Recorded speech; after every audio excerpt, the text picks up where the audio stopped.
और सबने कहा है श्री राम के बारे में आप बताइए।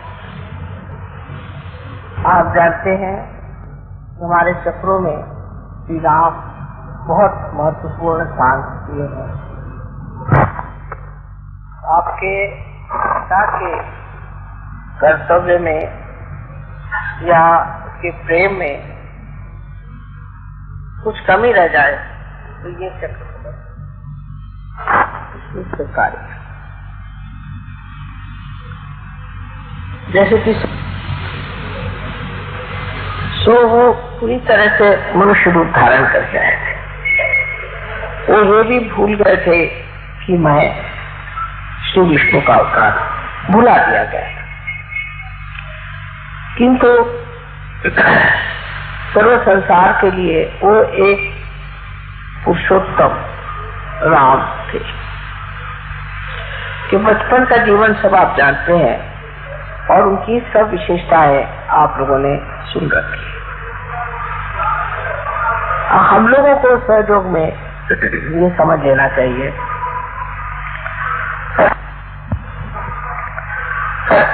कि हम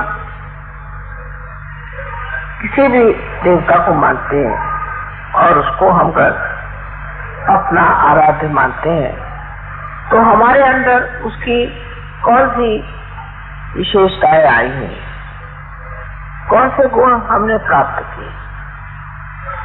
श्री रामचंद्र जी के तो अनेक गुण हैं क्योंकि तो पुरुषोत्तम थे। उनका एक गुण था कि वो जिस राजकारण को करते थे उसमें सबसे ऊंचा उन्होंने जन का मत रखा, न कि अपनी पत्नी या अपने बच्चे इनका ख्याल किया। आजकल के हमारे घर राजकीय लोग, पॉलिटिशियंस इस चीज को समझ लें तो उनसे स्वार्थ ही निकल जाए, वो निस्वार्थ हो जाए, धर्मपरायण हो जाए।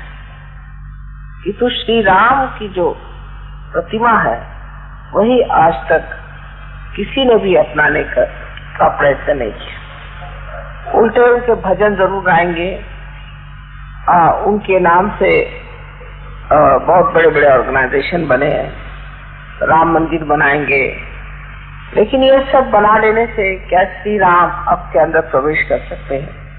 क्या आपके जीवन में उनका प्रकाश आ सकता है या नहीं? ये सिर्फ सहयोगी ही कर सकते कि अपने अंदर बसे हुए श्री राम को अपने चित्त के प्रकाश में लाए। वो अत्यंत निरपेक्ष थे। ऐसे तो सभी देवता लोग किसी भी पाप पुण्य से रहित होते, कोई सा भी पाप जिसे हम पाप कहते हैं वो अगर करें तो वो पाप नहीं होता। जैसे श्री कृष्ण ने इतने लोगों को मारा, श्री राम ने रावण का वध किया, ये हमारे दुनियावी दृष्टि से हो सकता है कि पाप हो, किंतु परमात्मा की दृष्टि से नहीं हो सकता, क्योंकि इन्होंने दुष्टों का नाश किया, इन्होंने बुराई को हटाया और इनको अधिकार है कि ये इस कार्य को करने के लिए जो कुछ भी कर सकते हैं वो करें।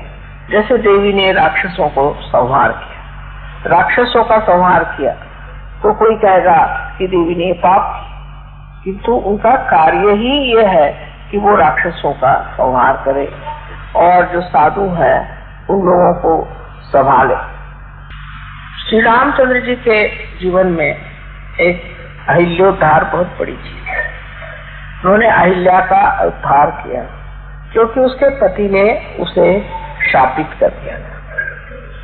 उस जमाने में भी कोई स्त्री अगर किसी भी तरह से वाम मार्ग में चली जाती थी तो उसका पति अगर साधु हो और उसकी स्थिति अगर ऊंची हो तो उसे शापित कर देता था। किंतु अहिल्या पे झूठा ही उन्होंने आरोप लगाया था, इल्जाम लगाया था और इस तरह से उसको भी उन्होंने पत्थर बना दिया। तो श्री राम ने उस अहिल्या का भी उद्धार कर दिया। विशेषकर उनकी जो पत्नी के प्रति प्रेम की एक पत्नी व्रत के प्रति जो एक उनका व्रत था वो बहुत समझ में रहा है। हालांकि वो जानते थे कि सीता जी महालक्ष्मी स्वरूपा है, वो स्वयं देवी है, किंतु मनुष्य के रूप उन्होंने अपने पत्नी के सिवाय किसी और स्त्री के तरफ आंख उठा करके भी नहीं थी। जब हम राम की बात करते हैं तो हमारे अंदर जो पतित्व है वो भी हमारा स्वच्छ होना चाहिए। अगर कोई स्त्री श्री राम के बारे में सोचती है तो उसको भी अपने पति के प्रति वैसी ही श्रद्धा होनी चाहिए जैसे सीता जी को अपने पति के प्रति थी, और उसी प्रकार पति को भी श्री राम जैसे एक पत्नी व्रत होना चाहिए। स्वजन में बात कठिन नहीं, स्त्री का मान रखना चाहिए, अपने पत्नी को मान से रखना चाहिए। और हालांकि रावण उनको उठा ले गए थे तो भी श्री राम ने ये कर्तव्य समझा कि सीता जी को वहां से छुड़ा कर लाए, और लोकनंदा के लिए जनमत को रखने कितना उनमें संतुलन था। उसी सीता को जिसके लिए इतने वर्ष मेहनत करके उसको छुड़ा कर लाए थे उन्होंने त्याग दिया। अर्थात सीता जी स्वयं साक्षात देवी थी तो उनका त्यागने का तो कोई विशेष परिणाम नहीं होने वाला था, और उन्होंने उन्हें त्याग दिया। कारण लोग ऐसी बातें करते हैं जो जन हित के खिलाफ, क्योंकि उनका आदर्श इसी तरह से ऐसा न बन जाए कि जिससे लोग अपने यहाँ इस तरह की औरतों को पनपाए जिन पर की लोग शक करते। हालांकि वो निष्कलंका थी और देवी स्वरूपा सच निर्मल थी। उनको त्यागने पर भी फिर सीता जी ने भी उनका एक तरह से त्याग कर दिया। उन्होंने स्त्री जैसे रामचंद्र जी का त्याग किया और श्री राम ने पुरुष के जैसे उनका त्याग।